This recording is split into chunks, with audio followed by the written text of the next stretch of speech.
Bismillahirrahmanirrahim. Assalamualaikum warahmatullahi wabarakatuh. Perkenalkan, nama saya Anissa Salsabila dengan NIM 2291047. Saya merupakan mahasiswi PPG Prajabatan IKIP Siliwangi Bandung. Di sini saya akan memaparkan mengenai tugas dari mata kuliah Filosofi Pendidikan Indonesia terkait topik 5 demonstrasi kontekstual. Pendidikan yang berpihak pada peserta didik.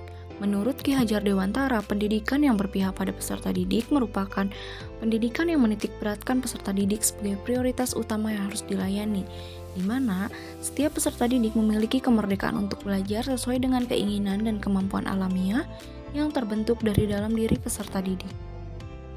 Karakteristik pembelajaran yang berpihak pada peserta didik. Yang pertama, manusia merdeka. Tujuan utama dari pendidikan adalah agar anak selamat dan bahagia, baik sebagai individu atau sosial. Menurut pemikiran Ki Hajar Dewantara, setiap anak adalah manusia merdeka, sehingga pendidikan harus berpihak pada peserta didik agar anak dapat selamat baik sebagai manusia ataupun sebagai anggota masyarakat. Yang kedua, mengembangkan bakat dan minat peserta didik. Nah, pendidikan yang berpihak pada anak adalah pendidikan yang memperhatikan minat, bakat, dan kemampuan yang dimiliki oleh masing-masing peserta didik. Bakat merupakan kemampuan bawaan dari lahir, sedangkan minat terbentuk selama proses tumbuh kembang peserta didik. Bakat yang dimiliki oleh setiap peserta didik tidak selalu berhubungan dengan akademis maupun kemampuan kognitif. Namun, bakat bisa saja berhubungan dengan hal-hal yang bersifat sosial, seperti kemampuan berkomunikasi dan lain sebagainya. Adapun kodrat alam.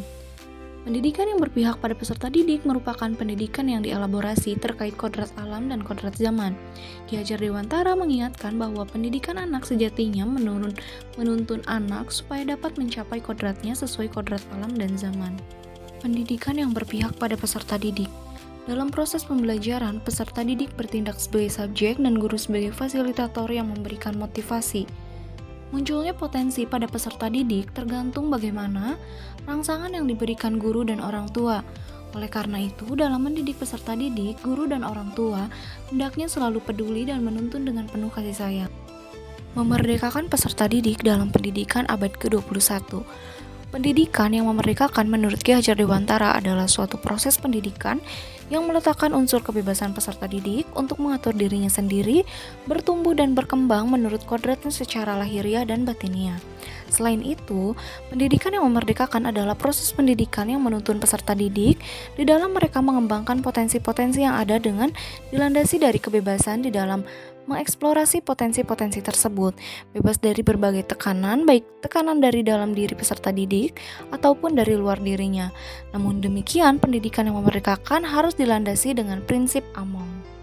Pendidikan abad 21.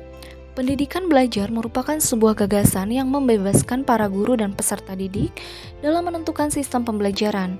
Tujuan sistem pendidikan ini untuk menciptakan pendidikan yang menyenangkan bagi peserta didik dan guru, karena saat ini pendidikan di Indonesia lebih menekankan pada aspek pengetahuan dan keterampilan saja.